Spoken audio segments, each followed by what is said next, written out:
Welcome to Middle East Briefing. The content of the briefing includes: China is facing more overseas security risks in year of elections, report says. What is the two-state solution to the Israel-Palestinian conflict? US warned Iran of terror threat ahead of twin suicide bombings in Kerman. India can be peacemaker to the world. Friday briefing. China is facing more overseas security risks in year of elections, report says. South China Morning Post. China may face increased uncertainty and challenges in safeguarding its overseas interests this year due to elections in more than 60 countries. A report by China Overseas Security Research Institute, COSRI, highlights the US, India, Ukraine, Sierra Leone, and Zimbabwe as countries with extremely high security risks for China. The report also notes that the US presidential election in November will bring uncertainty to the region and the world. Furthermore, the report urges Chinese companies in Europe to explore local markets to offset pressure from the US. What is the two-state solution to the Israel-Palestinian conflict? South China Morning Post. The two-state solution to the Israeli-Palestinian conflict has long been seen as the path to peace, but it has faced numerous obstacles over the years. The origin of the two-state solution can be traced back to the conflict between Jews and Arabs in British-ruled Palestine. In 1947, the United Nations agreed to partition Palestine into Arab and Jewish states, but the Arab League rejected the plan and a war broke out. Israel ended up controlling 77% of the territory, displacing hundreds of thousands of Palestinians. Since then, efforts to establish a Palestinian state alongside Israel have been hindered by settlement expansion, violence, and deep mistrust. The biggest obstacles to a two-state solution today include the expansion of Jewish settlements in the West Bank, which undermines the viability of a Palestinian state, and the political fragmentation of the Palestinians, with Hamas gaining strength and refusing to recognize Israel. Israeli Prime Minister Benjamin Netanyahu has also voiced opposition to Palestinian sovereignty and has called for full Israeli security control west of the Jordan River. Despite these challenges, the international community still sees the two-state solution as the only way to address the aspirations of both Israelis and Palestinians. As the two-state solution has floundered, there has been talk of a one-state solution, where Palestinians would seek equal rights within a single country spanning Israel and the occupied territories. However, this idea is seen as unrealistic and is not supported by the main Palestinian factions. UN Secretary-General Antonio Guterres has criticized the rejection of the two-state solution by the Israeli government and warned that the denial of the right to statehood for the Palestinians prolongs the conflict and poses a threat to global peace and security. In conclusion, the two-state solution has faced numerous obstacles over the years, including settlement expansion, violence, and political fragmentation. Despite these challenges, the international community still sees it as the only way to achieve peace between Israelis and Palestinians. However, there is growing talk of a one-state solution, although this idea is seen as unrealistic and not supported by the main Palestinian factions. US warned Iran of terror threat ahead of twin suicide bombings in Kerman. Al Jazeera. The US government privately warned Iran that ISIS was planning a terrorist attack before the coordinated suicide bombings in the city of Kerman, which killed around 100 people. The warning was issued after the US received intelligence that ISIS's affiliate in Afghanistan was plotting to attack Iran. The US said it provided the warning as part of its duty to prevent innocent lives from being lost in terror attacks. The bombings in Kerman took place during a memorial for slain Commander Qasem Soleimani, who was killed in a US drone attack in 2020. India can be peacemaker to the world. Nikkei Asia. Indian Foreign Minister Subrahmanyam Jaishankar has the potential to play a mediating role in various global conflicts, such as the crisis over attacks by Houthi militants on shipping in the Red Sea. India's long-standing commitment to engaging all major powers in the international system allows it to position itself as a bridge between the West and the global South. However, India's actions around global conflicts have so far been driven by narrow national self-interest rather than any altruistic motive. The country's involvement has largely been limited to statements rather than substantive action. India has the potential to play a more active mediation role, particularly in the context of Prime Minister Narendra Modi's assertive foreign policy. India has vested interests in global flashpoints, particularly in the Middle East. It depends on imports for over 80% of its oil needs, and Iran remains an important strategic partner. Russia is a key defense partner, and India also has an interest in de-escalating tensions on the Korean peninsula. However, New Delhi is unlikely to play a role in the US-China face-off due to its own territorial conflicts with China. India faces the challenge of maintaining its position of strategic autonomy in an increasingly polarized international system. Friday briefing. New York Times. The future of Gaza in the aftermath of Israel's war is uncertain. A sustainable settlement would likely require a regional deal involving countries like Egypt, Saudi Arabia, the UAE, Jordan, and Qatar, led by the US. This settlement would also require new leadership in Israel and the Palestinian Authority, as well as a deal to release hostages and detainees. President Biden has expressed his desire for a revitalized Palestinian Authority to eventually govern Gaza as a step towards a two-state solution. However, Israeli Prime Minister Benjamin Netanyahu opposes the idea of a Palestinian state and insists on retaining security control over Gaza and the West Bank. In other news, families of Israeli hostages protested to block aid from entering Gaza, and a strike in Gaza City killed multiple people and injured others who were waiting for humanitarian aid. CIA Director William Burns will travel to Europe for talks on the release of hostages and a longer ceasefire. Israeli protesters hold up aid trucks to Gaza. BBC. Protesters in Israel are blocking the entry of humanitarian aid trucks into Gaza for a third day, despite a U.S. demand that aid be allowed to enter without interruption. The demonstrators, including the families of hostages still held in Gaza, are demanding that no aid be sent to Gaza until all the hostages are released. The UN Office for the Coordination of Humanitarian Affairs said that on the first day of the protests, only 9 trucks were able to cross the border, compared to the usual amount in recent weeks. Senator Schatz wants to send Israel a message. Washington Post. The International Court of Justice, ICJ, will soon issue a ruling on South Africa's request for provisional measures in its genocide case against Israel. Friday's decision will not be a verdict on the question of genocide but could order a ceasefire or for Israel to allow more aid into Gaza.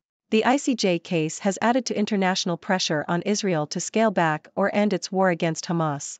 Israeli Prime Minister Benjamin Netanyahu has again rejected the prospect of a Palestinian state, saying he will not compromise on full Israeli security control over all the territory west of the Jordan River. Israeli Prime Minister Benjamin Netanyahu again rejected the prospect of a Palestinian state on Saturday, saying, "I will not compromise on full Israeli security control over all the territory west of the Jordan River." Senator Brian Schatz, Democrat Hawaii, plans to offer an amendment to an impending national security supplemental that would reiterate the U.S. position favoring a two-state solution for Israelis and Palestinians. 49 Democrats have signed on to the measure.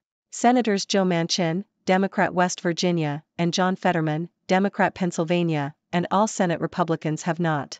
Schatz spoke about the measure's purpose and if Democrats' symbolic messages to Israel are making a difference. Schatz thinks it is important for everybody to remember that the Prime Minister is an important person in this conversation, but he is not the final arbiter of what may or may not happen and that this is going to be a multilateral process. He also said he doesn't think it's fair to say that Secretary of State Tony Blinken or the President or National Security Advisor Jake Sullivan or Defense Secretary Lloyd Austin haven't expressed their views. They've been pretty aggressive publicly and privately. He thinks it's fair to say that Israel is not always listening to our good advice. U.S. tip to press China on Houthi Red Sea attacks in talks in Thailand.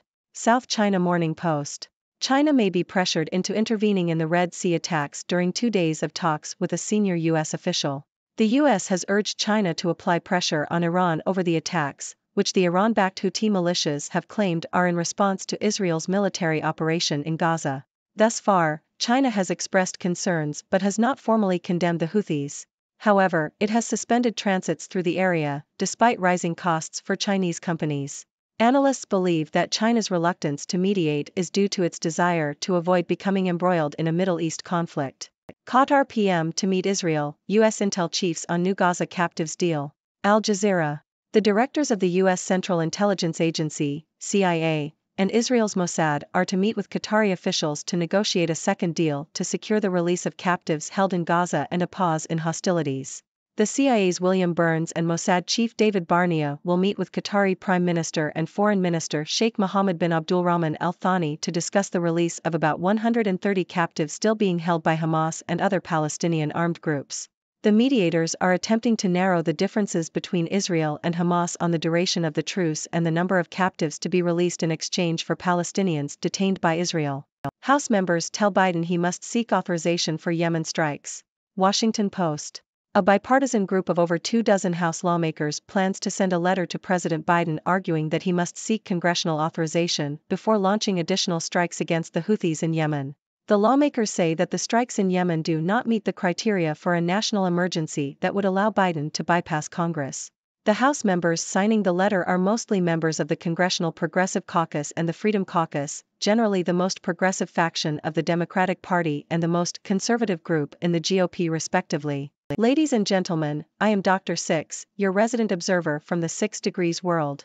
Today, we discussed various news topics ranging from China's overseas security risks, the two-state solution to the Israeli-Palestinian conflict, the U.S. warning Iran of a terror threat, India's potential as a peacemaker, the future of Gaza, Israeli protesters blocking aid trucks, the International Court of Justice ruling on South Africa's case against Israel, U.S. Senator Brian Schatz's amendment on the two-state solution, the U.S. pressuring China on Houthi attacks, Qatar's negotiations for a Gaza captives deal, and House members urging President Biden to seek authorization for Yemen strikes. Now, let's dive into these stories and analyze them. China is facing increased uncertainty and challenges in safeguarding its overseas interests due to elections in more than 60 countries. The US, India, Ukraine, Sierra Leone, and Zimbabwe are highlighted as countries with high security risks. The upcoming US presidential election adds further uncertainty to the region and the world. Chinese companies in Europe are urged to explore local markets to offset pressure from the US. It's a challenging time for China as it navigates its overseas interests amidst a changing global landscape. The two-state solution to the Israeli-Palestinian conflict has faced numerous obstacles over the years. The expansion of Jewish settlements in the West Bank and the political fragmentation of the Palestinians are major obstacles. Despite these challenges, the international community still sees the two-state solution as the only way to address the aspirations of both Israelis and Palestinians. However, there is growing talk of a one-state solution, although this idea is seen as unrealistic and not supported by the main Palestinian factions. The path to peace in the region remains uncertain and complex. The US privately warned Iran of a terrorist attack before the suicide bombings in Kerman. The warning was issued as part of the US's duty to prevent innocent lives from being lost in terror attacks. It highlights the ongoing tensions and security concerns in the region.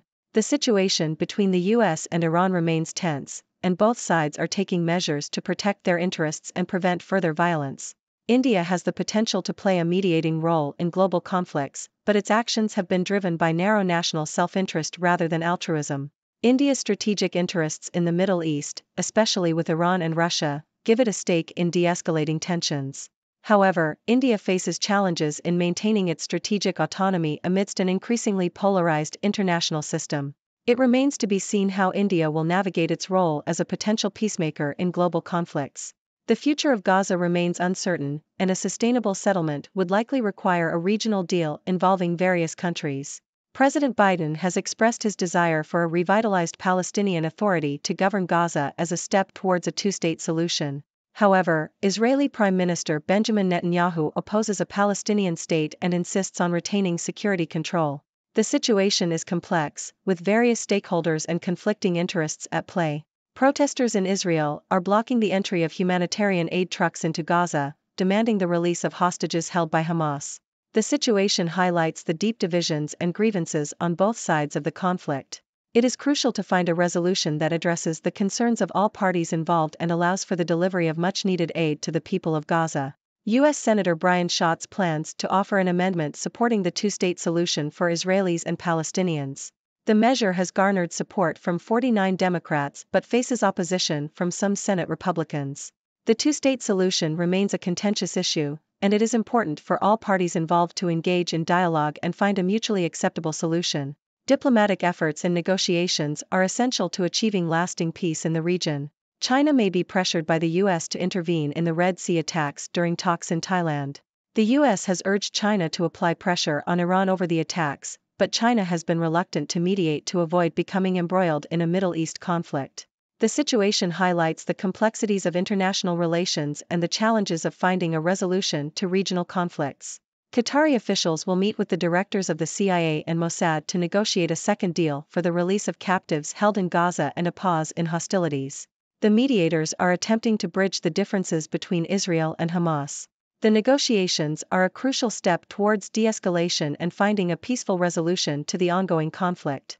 A bipartisan group of House lawmakers is urging President Biden to seek congressional authorization before launching additional strikes against the Houthis in Yemen.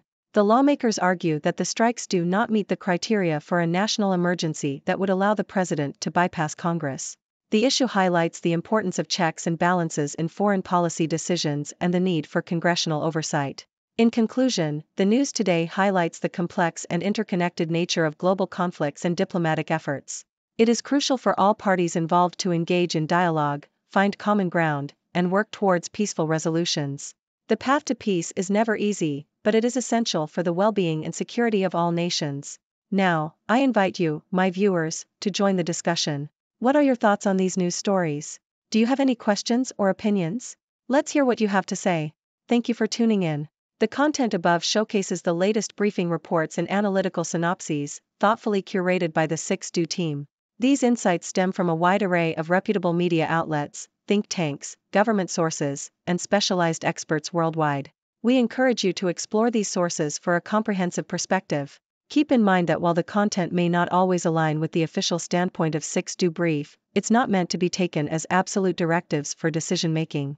Comprising seasoned media professionals, learned scholars, and accomplished scientists, the 6Do team embodies a trailblazing, fully independent media entity. To customize 6Do Brief to meet your professional needs, you have the option to subscribe to a diverse array of briefings on our website, 6dobrief.com. Regardless of your location, you can conveniently receive 6Do Brief via email.